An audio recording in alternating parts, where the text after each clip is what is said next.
O Justiça e Você está no ar.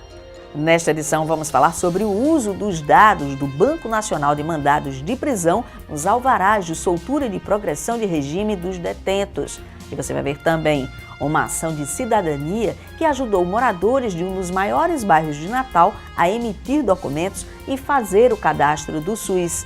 E mais, uma iniciativa que propõe que os tribunais de todo o país passem a trabalhar em regime de cooperação e agilizem trâmites e rotinas. E na entrevista, o assunto é o uso da internet nas decisões judiciais.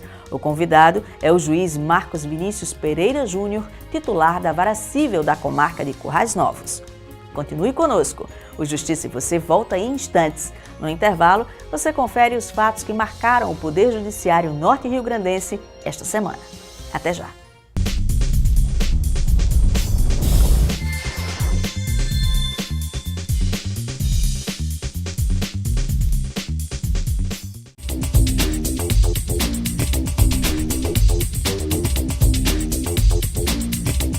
A Escola de Magistratura do Tribunal de Justiça do Rio Grande do Norte promoveu no dia 20 de novembro a segunda edição do projeto Diálogos Jurídicos. O objetivo do evento é oferecer atualizações para magistrados e servidores sobre as inovações e desafios na área do direito processual civil e penal.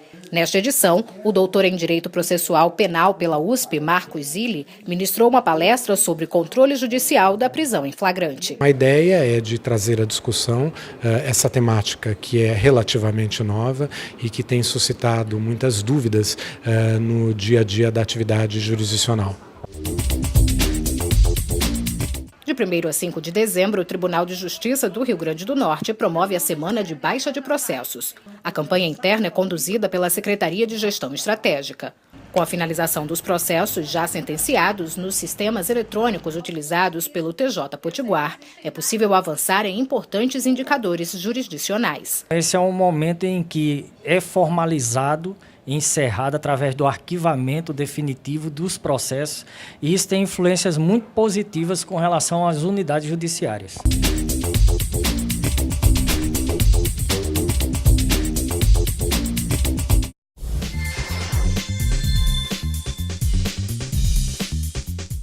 Estamos de volta e o assunto agora são as normas para o cumprimento de alvarás de soltura e de ordens de progressão de regime dos presos.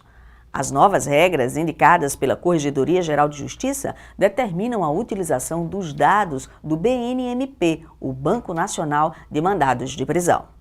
A normativa tem dois objetivos: facilitar o acesso às informações sobre mandados de prisão e auxiliar as autoridades policiais no cumprimento de diligências. Para isso, a portaria determina que conste nos alvarás de soltura de réus presos e em progressão de regime a consulta ao Banco Nacional de Mandados de Prisão, o BNMP. O Banco Nacional dos Mandados de Prisões tem por finalidade extinguir com aquela consulta manual que se fazia aos arquivos da Polinter. O banco é disponibilizado na internet e qualquer pessoa munida das informações necessárias pode ter acesso ao número de processos pelos quais responde um réu preso. O BNMP foi criado em 2011, mas até então não era usado como fonte oficial dos magistrados para consultas. A partir da portaria publicada pela Corregedoria Geral de Justiça e assinada pelos secretários estaduais da Justiça e da Segurança, a consulta passa a ser obrigatória. Agiliza o nosso trabalho no momento em que, no alvará de soltura, figura a informação trazida pela Secretaria da Vara que expede esse alvará, no sentido de que o preso tenha um outro processo, precise continuar preso por força de uma outra decisão judicial, e assim, com base nessa informação que vem em um só documento e que tem subsídio no Banco Nacional de Mandados de Prisão, agilizando assim o nosso trabalho, e no momento em que chega esse alvará de soltura no sistema penitenciário, a gente tem maior segurança para dar liberdade a esse preso. De acordo com publicação conjunta, a consulta ao banco deve ser feita em até 24 horas a partir da expedição do alvará de soltura. O sistema informatizado abrange todos os tribunais do país, o que substitui com vantagens a consulta aos arquivos da Polinter. A portaria ainda determina que o preso em favor do qual foi expedido o alvará de soltura deve ser colocado imediatamente em liberdade. No modo anterior, a gente tinha casos que abria prazo para a consulta da Polinter e isso demorava 1, 2, 3 dias, até uma semana, né? Hoje, diferentemente, no momento em que nós recebemos o alvará de soltura e que vem a informação de que o preso tem ou não outra pena a ser cumprida, de pronto a gente já pode dar liberdade a esse preso. Menos erros, mais segurança, porque o juiz, ao expedir o alvará de soltura, necessariamente é feita a consulta a esse banco e no alvará, no próprio alvará, já vai consignado que existe ou não existe outros processos, existem outros processos em outras comarcas e até em outros estados, ou simplesmente não existe processo nenhum contra aquele preso. O Banco Nacional de Mandados de Prisão está hospedado no site do Conselho Nacional de Justiça. O endereço é cnj.jus.br/BNMP.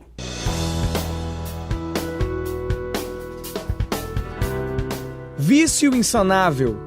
Insanável é algo que não pode ser sanado, modificado, alterado, corrigido. Vício insanável diz respeito a um erro no processo de criação da lei que impossibilita que ela seja parcialmente aceita ou corrigida.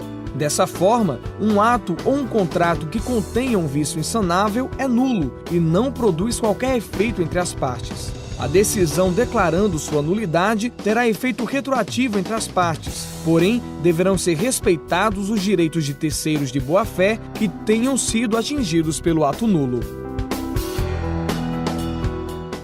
O Núcleo de Ações e Projetos Socioambientais do Tribunal de Justiça do Rio Grande do Norte se uniu ao Comitê Estadual da Saúde para levar cidadania a um dos maiores bairros de Natal.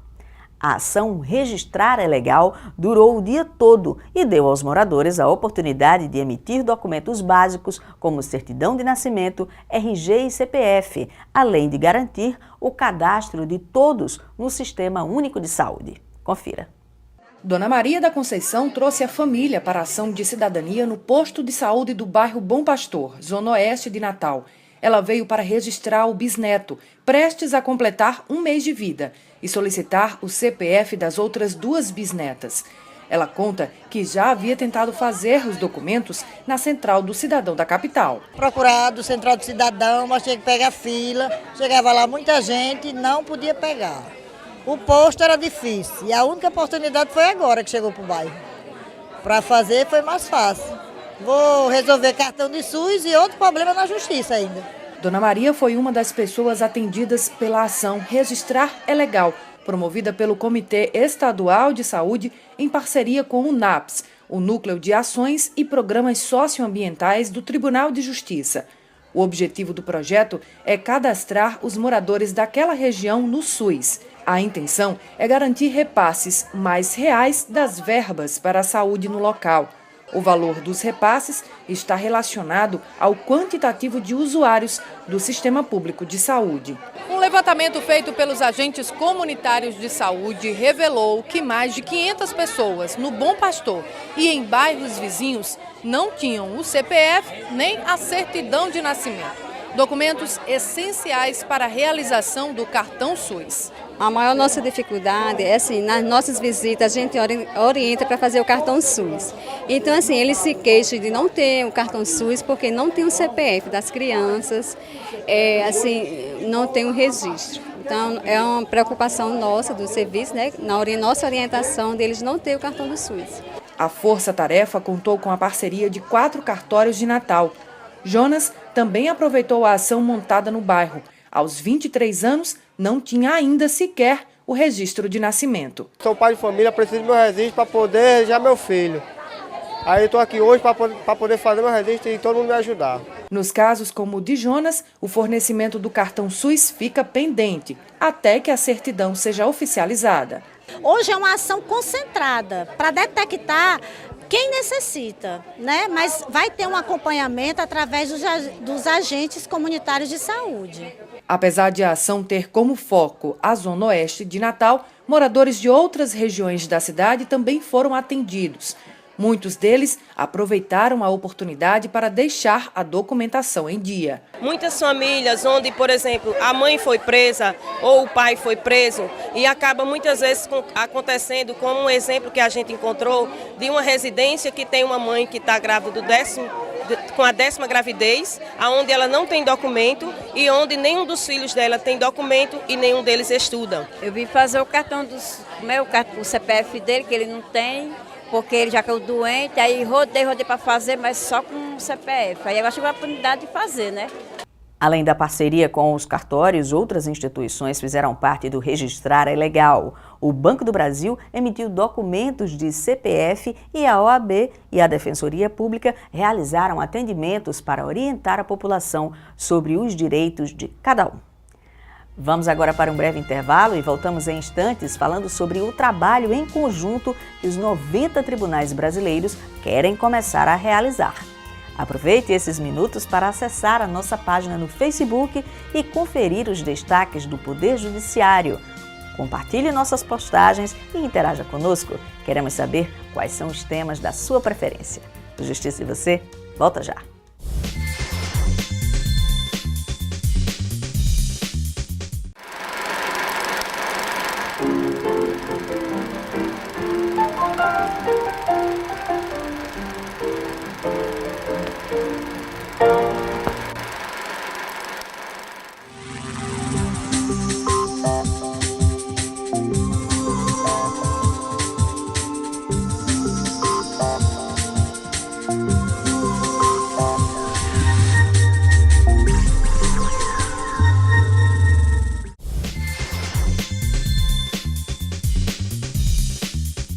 Estamos de volta com o Justiça e Você, falando agora sobre uma iniciativa criada para atender a uma recomendação do Conselho Nacional de Justiça. O objetivo é agilizar o cumprimento de atos judiciais e de rotinas forenses em todo o país.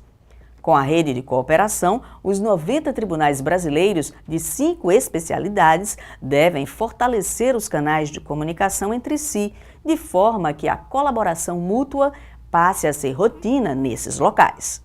Justiça estadual, federal, trabalhista e eleitoral. Por vezes, um mesmo processo precisa tramitar em mais de uma dessas ramificações do judiciário brasileiro.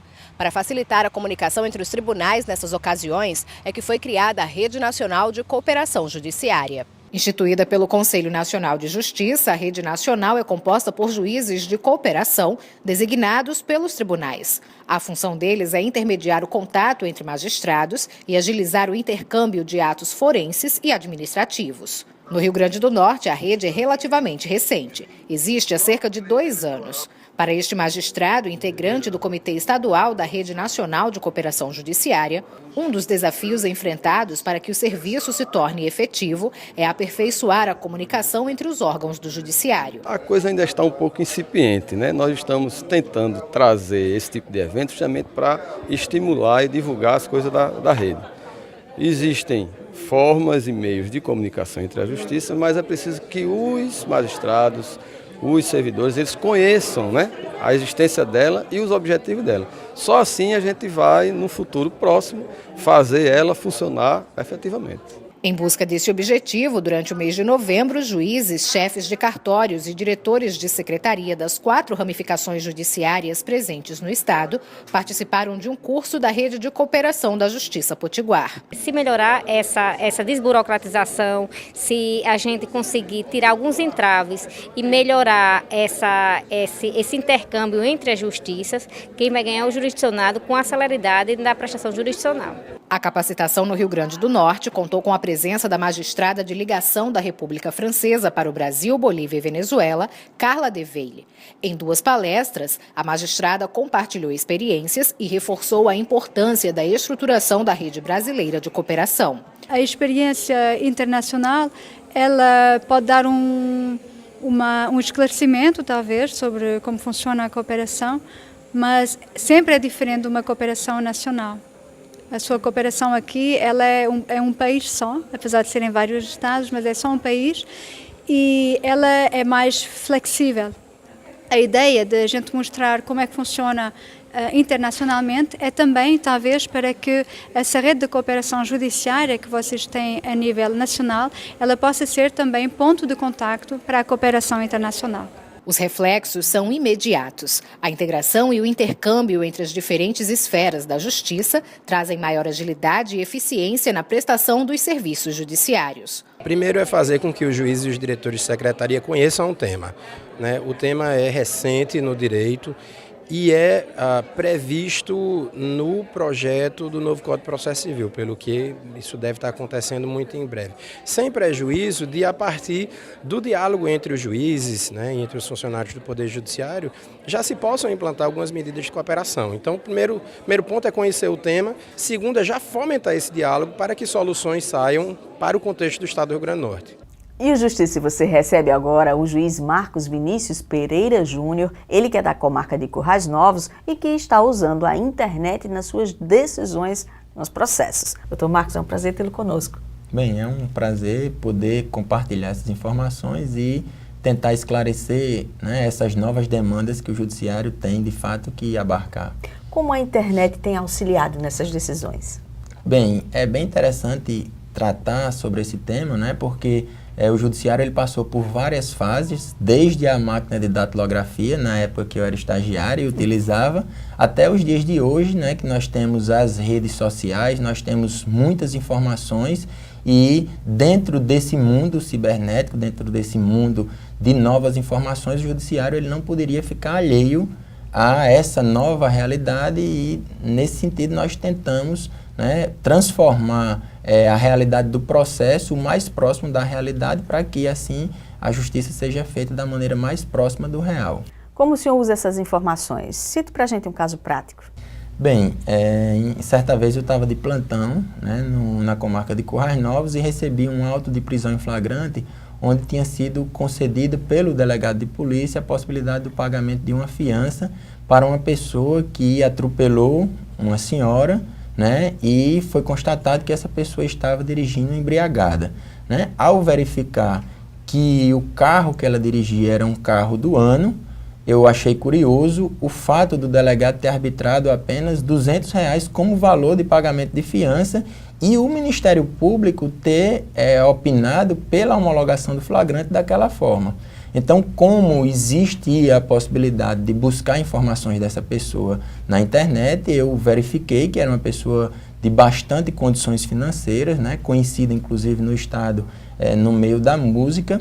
E ele ficou pelo Facebook? Exatamente, eu verifiquei pelo Facebook, inclusive no Facebook ficava clara a demonstração de bens materiais. Eu aumentei a fiança, no caso de 200 para R$10.000, e concedi um prazo para o depósito desse valor. O valor foi depositado, né? Em seguida, esses R$10.000 eles foram utilizados para combater o crime que aquela pessoa cometeu. Então, o dinheiro foi utilizado para o financiamento de um projeto, de uma política pública existente em Currais Novos, pelo Casarão da Poesia, que é a formação da Orquestra Sanfônica de Currais Novos. E também o financiamento de uma política pública bem interessante de esporte, denominada Se Beber, Não Dirija, e se lhe chamarem para beber, corra. Né? Então, esse valor ele foi utilizado para conscientizar crianças e adolescentes que bebida e direção não combinam. Né? Então, essa é realmente a ideia do Judiciário de utilizar essas informações, no caso foi potencializado o recurso daquele processo e o recurso foi utilizado para combater aquele tipo de crime que é a embriaguez ao volante. E as informações, no caso das redes sociais, são públicas e publicadas, inclusive, pela própria pessoa, então não há que se contestar em relação a isso. Uma invasão de privacidade seria por aí? Exatamente. Algumas pessoas chegam a pensar em uma crítica, mas no sentido de dizer que o Judiciário ele não teria essa atribuição de buscar informações. De fato, a Delegacia de Polícia poderia trazer as informações, o Ministério Público poderia trazer as informações, mas o Judiciário ele não está impedido de buscar uma informação que é fornecida pela própria pessoa. Então, nesse caso, a informação apresentada pelo Facebook, pela própria pessoa, foi utilizada para potencializar o processo e para fazer com que aquela pessoa que tinha condições financeiras não fosse tratada pelo judiciário da mesma forma de outra pessoa que não tinha essas condições. Existem os casos também que as pessoas se excedem na internet ao falar de outras pessoas. O senhor julgou um caso desse que era sobre difamação. Como foi? Bem, foi um caso da cidade de Caicó, onde uma determinada pessoa divulgou algumas informações, né, em relação a esse estabelecimento comercial, informações que não se sabia se eram verdadeiras ou não. Então, o estabelecimento comercial, ele ajuizou uma ação, né, buscando que a informação fosse retirada do Facebook o mais rápido possível, e a informação foi retirada para possibilitar, inclusive, que aquele estabelecimento comercial pudesse fazer a sua defesa. Né? Então, o judiciário ele deve utilizar essas informações, né, dentro do processo e também deve servir como um instrumento para que as pessoas elas defendam a sua própria privacidade e a realidade das informações. A internet, então, virou um forte aliado nas suas decisões. Exatamente. Nós tentamos, né, desde o início na magistratura, fazer com que a justiça prevalecesse sempre. E a gente, buscando a informação diretamente na fonte, né, e principalmente as informações fornecidas pelas próprias partes dos processos, fica mais fácil, sim, de dizer quem tem razão de uma maneira mais efetiva. Doutor Marcos, muito obrigado por ter vindo e é muito louvável a sua iniciativa. Parabéns. Eu que agradeço e fico sempre à disposição para, dentro desse meio de comunicação, né, esclarecer a população e fazer sempre com que a justiça prevaleça. E o programa está sempre à sua disposição. Obrigada. Justiça e Você volta na próxima semana. Até lá você já sabe. Continue acompanhando todos os fatos do Poder Judiciário pelo site do TJRN e nas nossas páginas nas redes sociais. Pela internet você também pode rever o programa, deixar comentários e sugestões de temas para as nossas reportagens e também para as nossas entrevistas. Obrigada pela audiência e até o programa que vem.